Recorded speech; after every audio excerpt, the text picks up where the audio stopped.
So my first brush with Alzheimer's, I was on a 3,000-mile round trip by car with a toddler and a baby all by myself. And there's a lot of challenges doing that. You want to go eat something, you want to go to a restroom or whatever. It's like, what are you going to do with them? So you have the oldest one stand on your feet while you're working with, and it was a real challenge. And so I was at a Burger King early in the morning eating whatever breakfast you can get in one of those places. And back in those days, I didn't know any better, didn't care any better. So we probably ate whatever it was. And so I'm sitting there and I have the little one, the baby was in a high chair.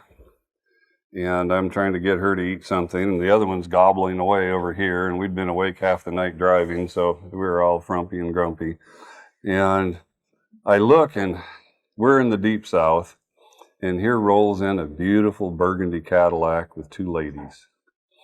And they walked in, and they were Southern belles. They were older, but they had the 80s big hair, and they looked like they were the wives of television evangelists. And they were all covered in powder and paint to make them look like what they ain't. And they came in, they were just looking all charming. And the one lady, the older one, she comes by and she comes past us and she reaches down and she bends over and says, "Oh, what a beautiful baby." And she kisses Jennifer in the top of her bald little head. Okay, I can deal with that. And the other lady grabs her and hustles her away, sits her down, comes back, and she said, "Sir, I am so sorry. So sorry. She doesn't know any better. She has Alzheimer's disease." And I thought, and she kissed my baby on her bare little head. And so I grab both little kids and I run to the bathroom and I'm holding them both like this and I'm scrubbing and soap on top of her head because it's contagious, right? Yeah, I guess I really didn't understand a lot about healthcare back in those days. But it freaked me out pretty well. I had no idea what it was. And then later on, I decided I was going to have to learn a little bit about it. When my father-in-law came up to me one day, he says, "Tell me what you know about that Alzheimer's disease." And I thought, well, it only happens to old timers. We're good. But yeah, totally different than any of our expectations. Prevalence, I know in the population that the U.S. has of about 340 million, we have almost 7 million cases documented. Who knows what our population really is when they come across the border 1,000 a day from the south. But you just think of those families that have these individuals. It came pretty close to home when my mother-in-law began to have memory issues. And we began to notice that she just wasn't quite right now and then. Things were a little off. And so we suggested she go to a neurologist, and they diagnosed her with dementia and a high likelihood of Alzheimer's disease. And then they confirmed it indeed was. And they suggested that she go on a medication. And like I said, don't argue with a redheaded woman. My wife said, "Okay, tell me about the medication. How do you take it? And what's the success rate with it?" And she kept badgering the neurologist till he finally admitted it was a 0% success rate, but you at least should take it. And she said, "Why?" "Because it might work." Well, what are the list of side effects? And that sealed the deal. So we didn't have her do any of that stuff. And so we began to work with her ourselves. And we were able to make some progress for a number of years. But as it declined, the things that we were doing that brought her back around, and she went from being like, I guess, totally dim-witted to coming back to being able to carry on conversations that were in context and that were accurate with her original personality. You know, it was pretty exciting. But then eventually, as time went on, we kind of lost control of it and it began to fade. We had to come to the point where we used humor to survive. And if you'll notice, most of the people who are the funniest are the people who hurt the worst. So things would happen. She would ask me. She always knew who I was. And if we were somewhere in public, she would always go and tell everybody she could see, that's my son-in-law. She knew me, my name, and what my station in life was. But if she referred to my wife, where is that woman that cooks and cleans? And she would tell the same story over and over and over to everyone that she saw. The last thing that kind of faded away was her ability to enjoy music.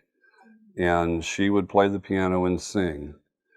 And every month, her playing just got a little bit slower and a little bit slower, and she'd start to miss a word here and there. But she could be completely silent and sit down, and when music would come on, an old hymn, she would sing the song. Her memory would be triggered. They say that's the very last thing that they lose. And we tried to cope the best we could. She loved dessert at potluck. That's kind of what she lived for. And so she didn't like potluck because there were people. She didn't like the people around. But she'd put up with it as long as there was some pie or cookies or cake or whatever at the end. But as soon as she was done, let's go. And, my wife had her 24 hours a day. And church potluck was where she got a chance to talk to somebody who was an adult, a functional adult. And she just craved that. And caregivers, believe it or not, it takes a toll on them. It actually, to be an Alzheimer's patient's caregiver, actually increases your chances of developing it significantly. So the stress of the whole thing is pretty hard. One Sabbath, we were at church, done with potluck. Lori wants to talk. She and three or four of the ladies went into the shade outside and put up some chairs, and they were just having a talk, and they were just kind of sharing their week and having a little fellowship. And I'm wandering around with Grandma, just trying to keep her out of stuff and keep her away from stuff and out of the dessert and away from people, and trying to humor her. And I'm getting to where I'm losing my abilities to keep her calm. So I said, well, let's go get in the van. So took her outside, got her in the van, and it was a hot day. And so we got the windows open, the doors open, and we went over, parked in the shade, kind of close to where the ladies were talking. And she's like, aren't we going to go? No, we're waiting for Lori. Well, where's Lori? She's right there, green dress. That's not Lori. And we argued, and finally I just said, they teach you, don't argue with them. Just go and join their fantasy. You'll have a lot less problems with confrontational things if you join in the fantasy versus argue with them. So I joined the fantasy. I realized she was never going to admit that was her daughter, so we just moved on. And we talked about various things, but she kept coming back to, where is Lori? And Lori heard it, and she realized I was coming to the end of my rope with what to do with her. And then if we got on the road, she'd go to sleep and we'd be good for a while. So I started the van. Lori comes up, hops up in the passenger seat in the van, and we start out of the parking lot. And she's like, where is Lori? And I said, she's right here. And Lori turns around. She said, I'm here, Mom. She said, you are not Lori. And she looks at me and she said, aren't we going to take Lori with us? And I said, Mom, she has really been pushing my buttons lately. She has gotten under my skin so much. I think a good walk home would be good for her. So we just started driving home, and she was pretty upset with me leaving whoever Lori was back in the parking lot. But as soon as we got about a mile down the road, she was asleep. And we went through 4 years of that 24 hours a day. You don't go completely asleep because they may go outside at 3 o'clock in the morning.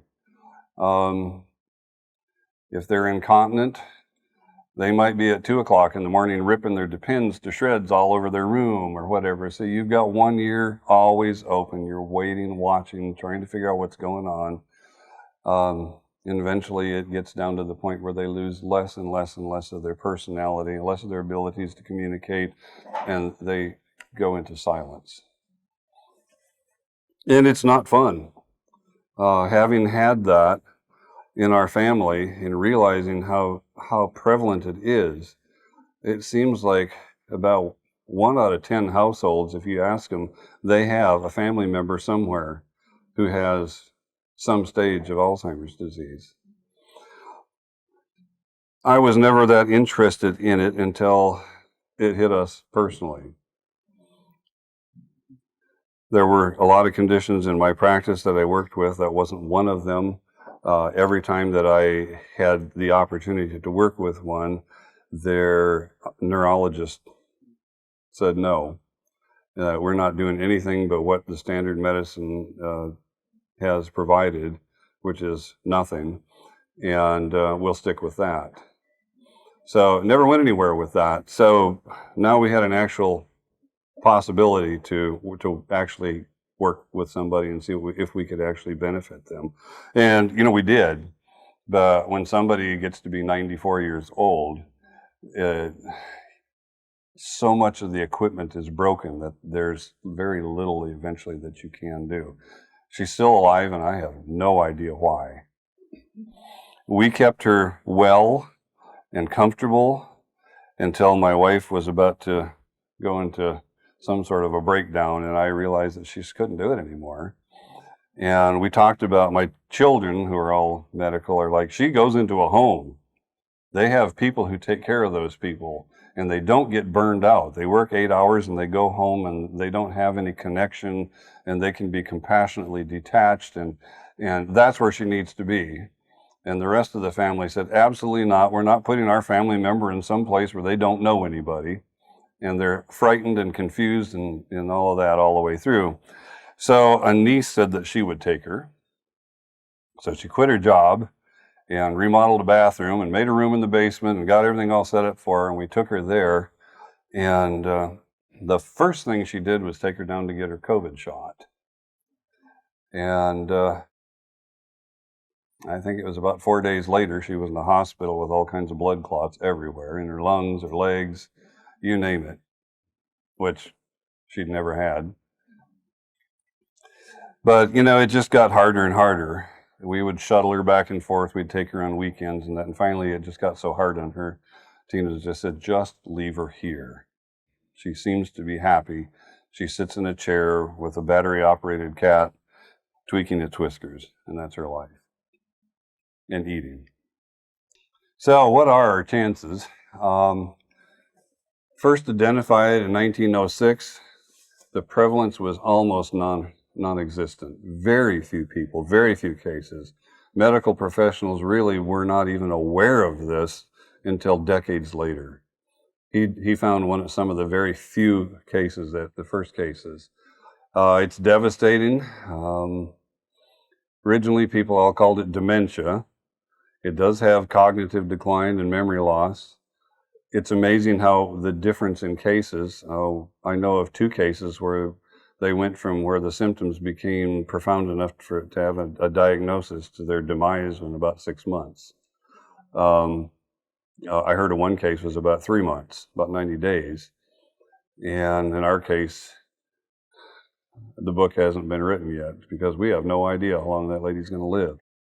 And I've talked to God about it. It says, why does someone who has no connection to this world anymore, she does not know who any of her family members are, she doesn't know anything. You talk to her, if you tell her something funny, she may or may not smile slightly. Once in a while, she might chuckle a little bit, but that's pretty much the response you get.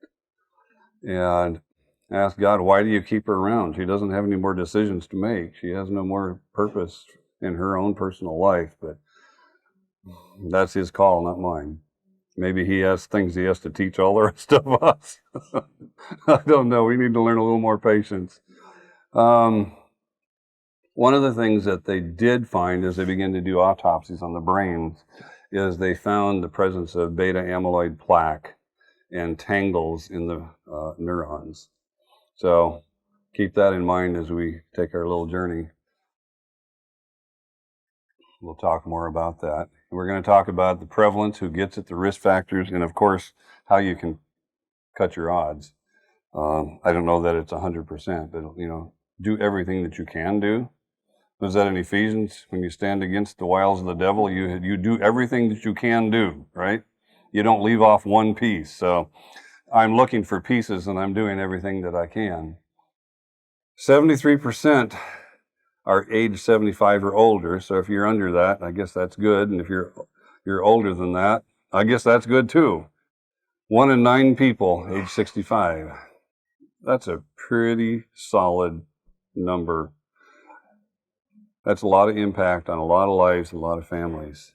When we were talking the other night about osteoporosis, that's, you're talking every other woman in this room. That's the odds would develop osteoporosis to the point of having some sort of a fracture that's associated with it sometime in your life. And 1 out of 5 men. And it's lifestyle. Almost all diet and lifestyle, the causes of those things. This, not as much, but as we will discover, there's a lot of lifestyle connections as well. Weight control. One of the biggest things that we can do is control our weight.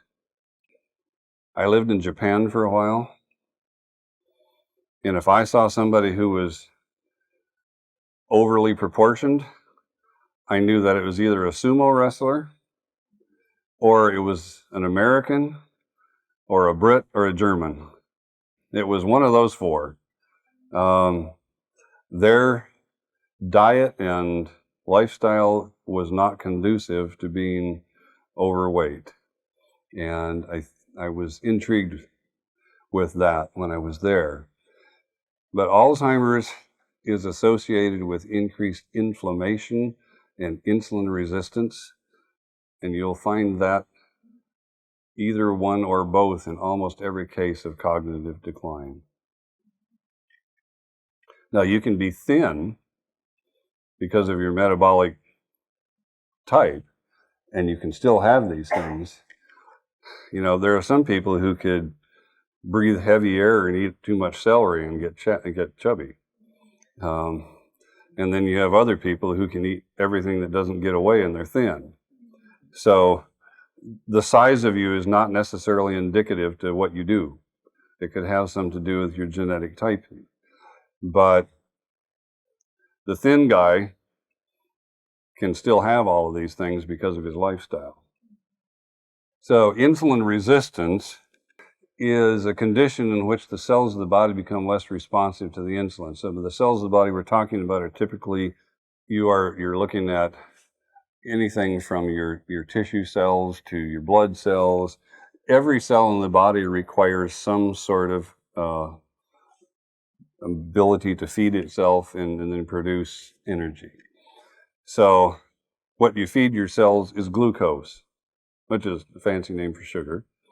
And so when you have the sugar in the bloodstream, as you break down your carbohydrates primarily, they go into the bloodstream, and then through the little ports in your cells, the glucose enters, and it is titrated so that it goes in at a proper and precise amount.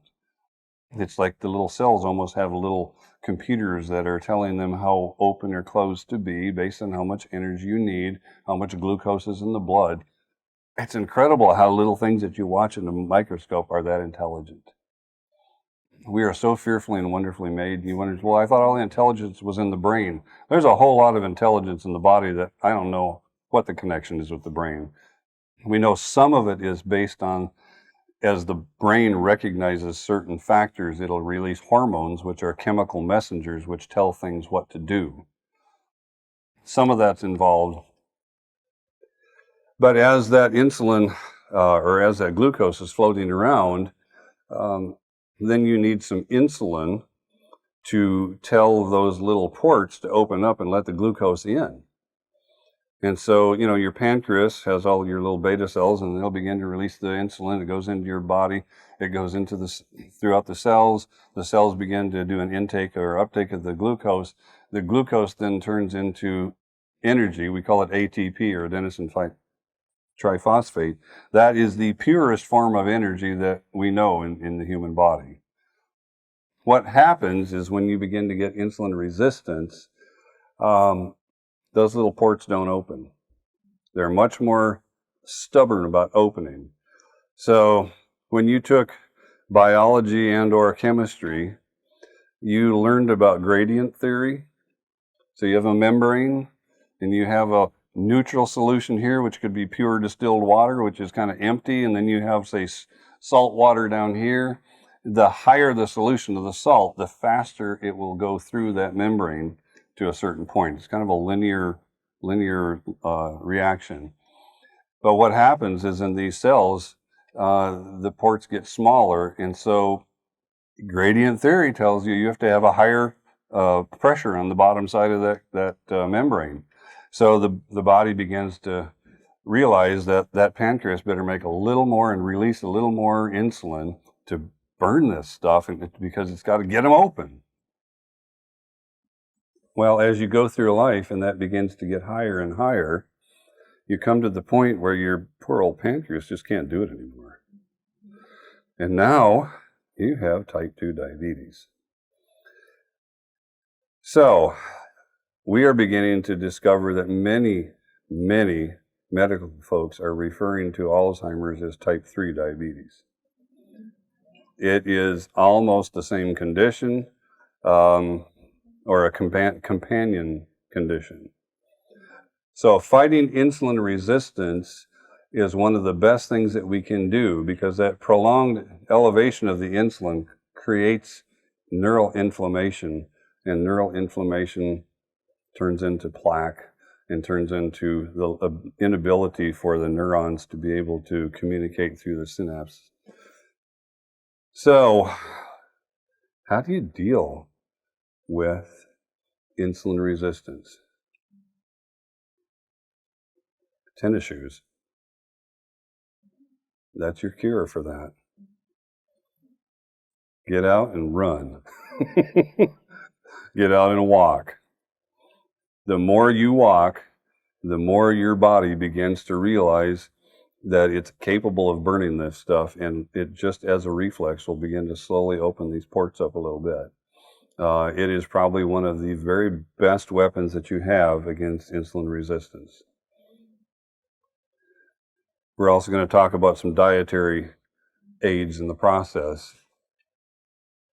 Cognitive reserve. They are determining that people who play puzzles and games and challenge their minds keep their faculties longer than people who just sit and do nothing or sleep, watch TV or whatever.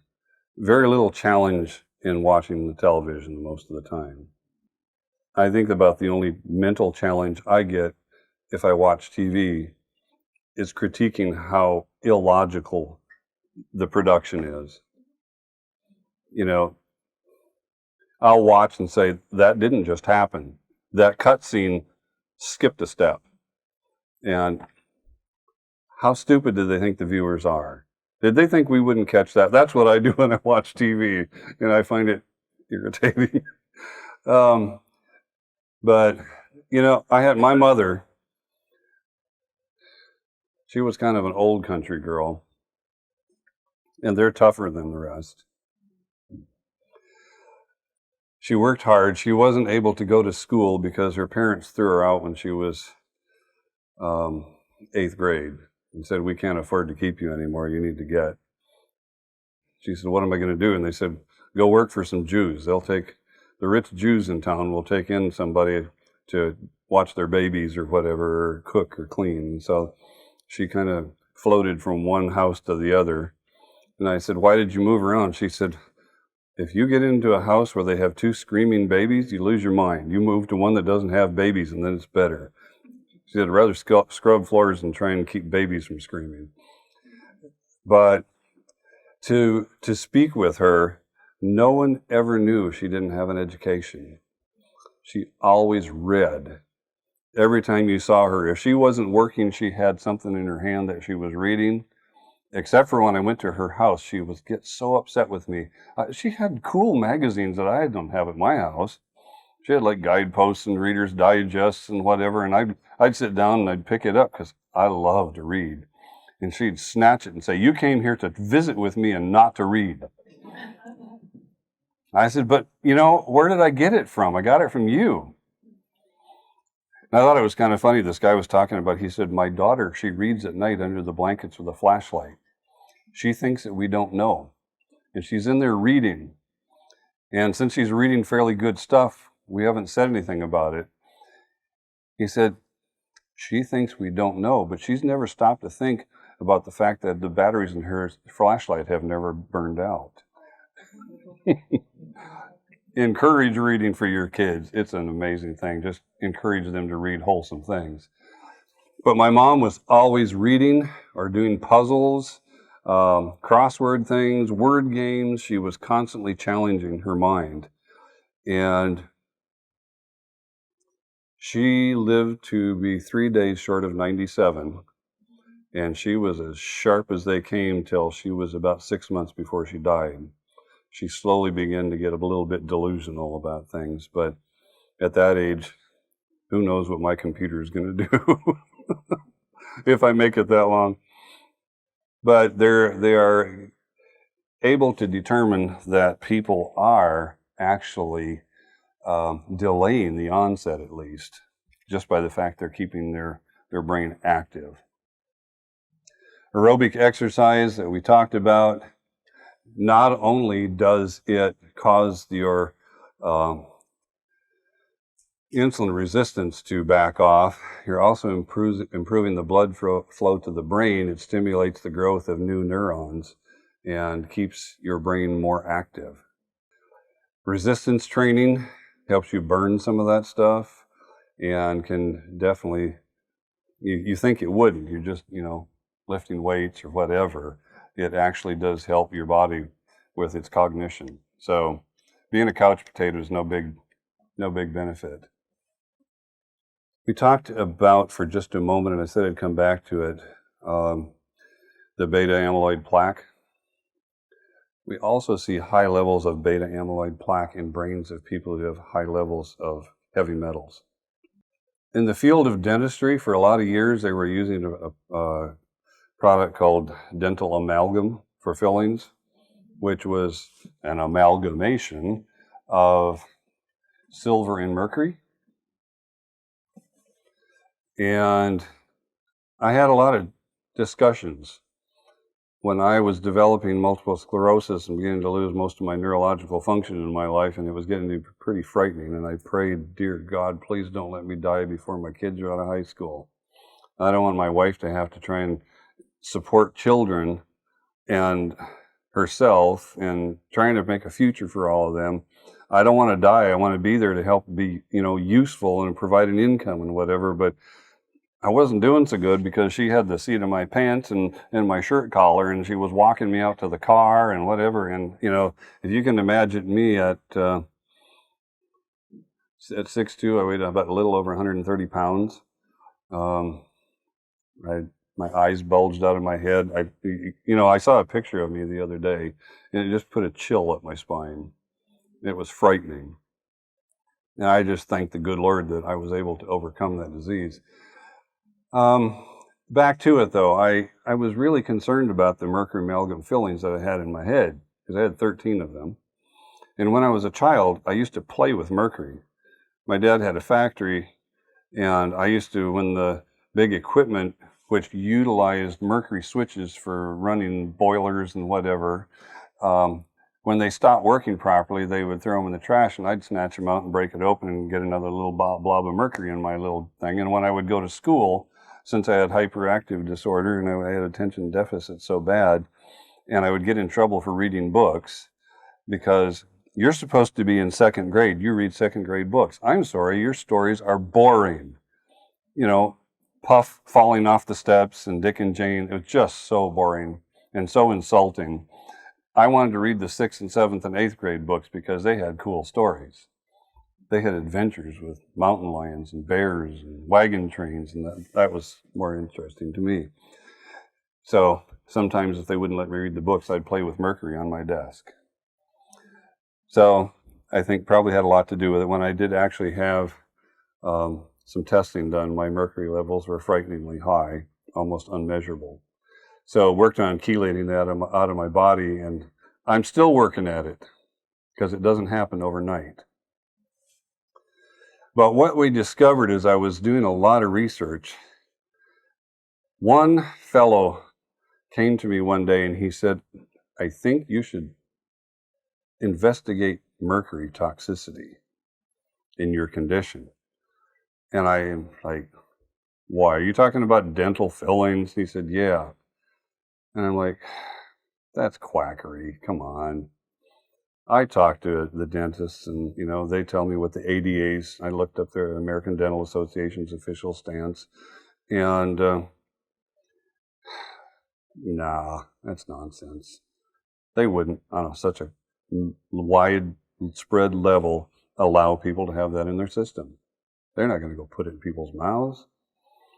I just wouldn't believe it. So one day, as I'm really progressing, I asked a friend who is a neighbor who is also a dentist. He was working on a filling. I said, so when you take that broken filling out, could you put the non-mercury stuff in there? He said, yeah, I can. It's more expensive, but I'll do it. And I said, fine, do it. He says, not going to do anything for all the rest of them you have in there, but it'll take care of that one. And then I said, so Bill, tell me, what do you think? Is the amalgam dangerous? And he didn't answer me. And I said, Bill, hey, did you hear me? He said, I heard you, but I'm not allowed to talk to you about this. He said, I could lose my license if I have this conversation with you.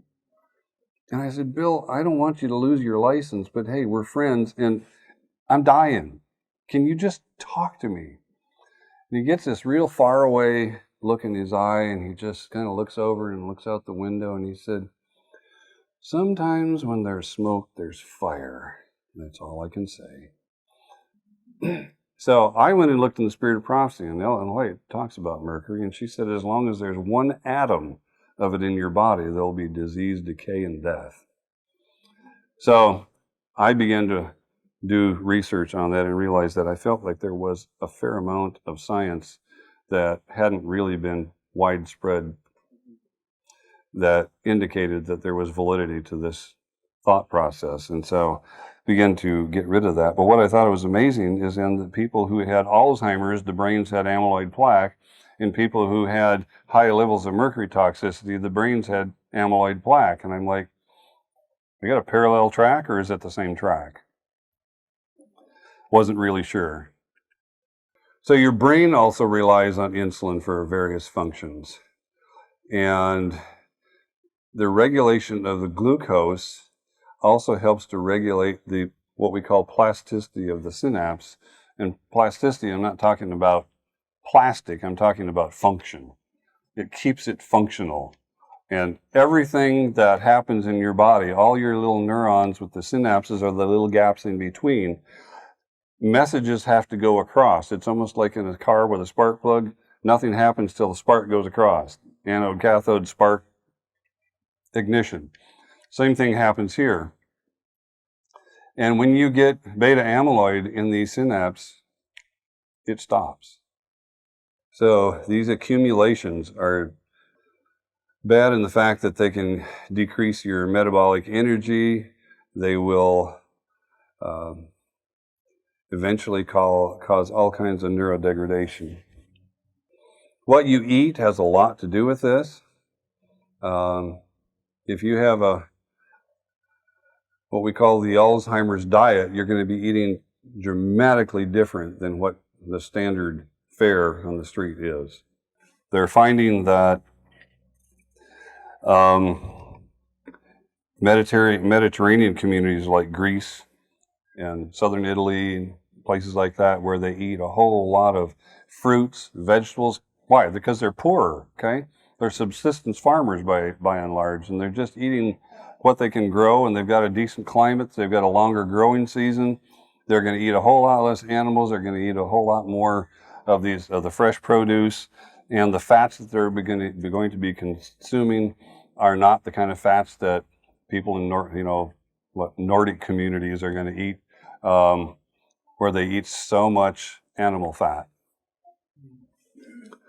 Olive oil is, the most prevalent one. There's a lot of controversy on that, but we find that olive oil is probably a lot healthier fat than a lot of your seed oils, your soybean oils, especially if it's genetically modified soybeans that they're crushing the oil out of. Sunflower seed oils and all these oils are going to contribute to oxidative stress to the body, both to your cardiovascular and circulatory system, and also in your neurological system as well. Fruits and vegetables, and you'll be a lot happier. There is a new thought. They call it inflammaging. You'll hear more about it in the future. Somebody coined it. It's not made its way into the common everyday vernacular, but inflammaging is something that they're recognizing, that the inflammation causes problems both cardiovascularly and neurologically. Cardiovascularly, if you have inflammation in your system, what does your body do? Well, I've got to put a Band-Aid over that. What does it use for a Band-Aid? Cholesterol. And what does it do? It hardens and turns into plaque, and then the space for the blood to flow gets smaller and smaller and smaller to the point it actually starts to clog all the way up. The less you touch your food before you eat it, the better. I saw a picture of a supermarket the other day, and there was a description under it, and it said 50 years ago 75% of these things didn't exist. If we could go back to that point in timeline and eat the things that people were eating back then, you remember the war gardens? Everybody during the wars, they couldn't afford food, so what did they do? They raised gardens. They called them victory gardens and all that sort of thing. Now we don't have gardens. I'm amazed at how few people actually do a garden. My garden is my therapist. I'd lose my mind without my garden. If I come home from work and I am stressed because of all the stress I've been under during the day, I know if I go into the house, two things are going to happen. One is I'm not going to sleep, and the other is I'm not going to be very nice. So what do? I take a flashlight and I go barefoot out and weed my carrots or weed my tomatoes or whatever. I'll weed a whole row in the garden barefoot, and then I can go in and I can be a nice person and actually go to sleep. There's just something really beneficial about that. So my garden's a big thing. I just really want to eat the food that comes out of there. 2 days before I got on the plane to come here, I went out and I moved the snow and I dug my carrots, because they said it was going to be so incredibly cold that even the snow cover wouldn't protect them and they'd start to freeze. So I said, well, okay, I'll give up and I'll dig them up and I'll put them in the garage, keep them warm. But that means that I have to drink a lot of carrot juice when I get home, or we'll not be able to use them all. Your processed foods are definitely needs to be off of your tables. Sugar. We eat too much sugar. And it has such a bad effect on your immune system, not even just the rest of the things, but people say, well, I don't eat sugar because of my weight. I'm thinking all of these viruses and bacteria and things that are getting people sick, the more sugar you eat, the lower your resistance is. And they've actually made tables and charts that you can follow this. And if you eat about 6 or 8 teaspoons of sugar a day, your white cell's ability to kill bacteria or viruses drops from, they usually can kill about 30 or 32 each. It drops down to about 24 each. And then you throw in another couple of teaspoons and it'll drop down to below 20. And by the time you get to about 18 teaspoons of sugar a day, you're down to 1 per 1. So what you've done is you have just gone out and wiped out 90% of your army. Now, they don't die, but they're paralyzed. And it takes them 24 to 30 hours before they can go back to work again. Average American consumes 39 teaspoons of sugar a day. So, guess why we're all sick? I think we could use a few less vaccines and a whole lot less sugar. Excess consumptions of red meat, I'd suggest not eating any, but they're saying excessive red meat consumption is definitely a cause. Alcohol. People who consume alcohol, goes into your bloodstream, does the same thing. We used to put it in our gas tank in the winter because it absorbed the moisture out of the gasoline and enable you to be able to burn it instead of it turning into ice and freezing up your gas line and shutting you off in the middle of the tundra. Does the same thing in your bloodstream. It dries it up. It dehydrates you and absorbs the water out and then helps you lose that water quicker. Fruits, vegetables, nuts, and seeds. Nothing wrong with the seed oils if you eat the seed. But if you're going to be consuming a lot of oils, you'd be better off to just be eating the seeds instead of the oils. Legumes have a lot of phytoprotection for you from neurological damage. So, I guess eat those green beans whether you like them or not. I'm always working on ways to make them edible, and I'm finding all kinds of things that'll make them edible. Didn't like them when I was a kid, but I love them now. They're recommending that per week you have 20 servings of fruit, 19 servings of vegetables, a minimum of 4 servings of legumes, and what they're saying not to consume are processed grains. So if you're going to eat grains, whole wheat, but if you start having these bleached white flours, inflammation happens. I'll just put it that way. About Halloween time, the girls in the office put a table out in front of my door in the office, and they put a big old bowl that looked like a half of a pumpkin, and they filled it full of candy. And then that progressed on towards Thanksgiving, and so then shows up more cakes and pastries and whatever. And then towards Christmas, all of our vendors, all the people that we supply with work, they all started showing up with dozens and dozens of donuts and dozens of this and dozens of that. And this table is just piled with stuff. I have to walk by it. And every time I walk by it, I'm saying, "Get thee behind me, Satan." Evidently, I didn't say it hard enough and emphatically enough, because before I left, my wife made me get bigger shirts because she didn't like this puckering effect on all of my shirts. And so I told her, it's not, I don't have a wardrobe problem. I have a fat problem, to be honest with you.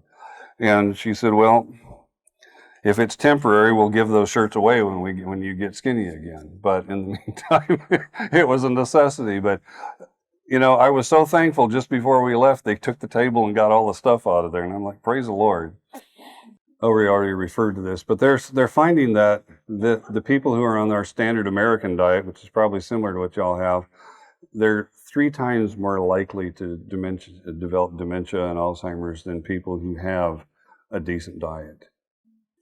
So, that sounds scary, but on the other hand, if you reverse it, that's a powerful tool. That kind of math is amazing. Just reverse it, and you got some serious math in your favor. And you're going to say, "Hey, it sounds good on paper, but at home when I got to go to work and when I got to cook and whatever, and our habits are run deep in our families." Take a step at a time. Some people can just leap from one to the next, and some people have to just take one step at a time. My friend that I told you about recently, Larry, the other night, he was the bouncer in the bar. Larry, also known as Bubba. When he found the health message I was ashamed of myself because he didn't just take a step at a time. He did it all in 1 week. He said, brother, no more of those donuts. And I can't eat a lot of sugar anymore, and I can't have a lot of fat. I'm not drinking any more alcohol. And he said, I got reading in Leviticus, I'm not going to eat raccoons and squirrels anymore either. And you laugh, but man, that was serious in his family. He was a dyed-in-the-wool redneck hillbilly. That's just what they ate. And for him to give up raccoons and squirrels and bacon, that was harsh. And to give up donuts and white flour and all this other stuff, most people would just say, forget it. He said, I'm doing it. That's what the Lord said would be best for me. When he started he was 340 some pounds. And the last time I saw him, he weighed 166. And he found all that between the pages of the Bible.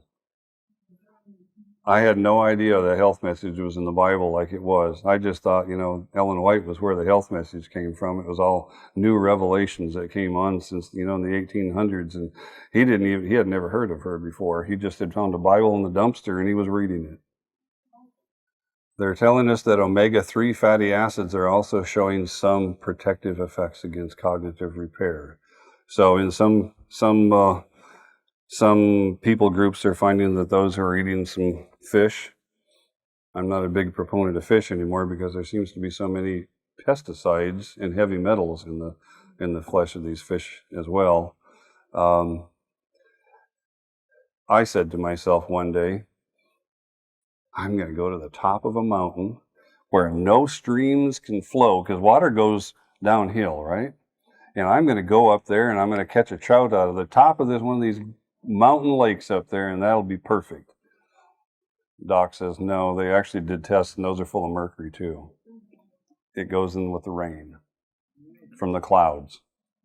The clouds pick up particles, and they're like, where did that come? Oh, from smelters and from smokestacks and factories and all that kind of stuff.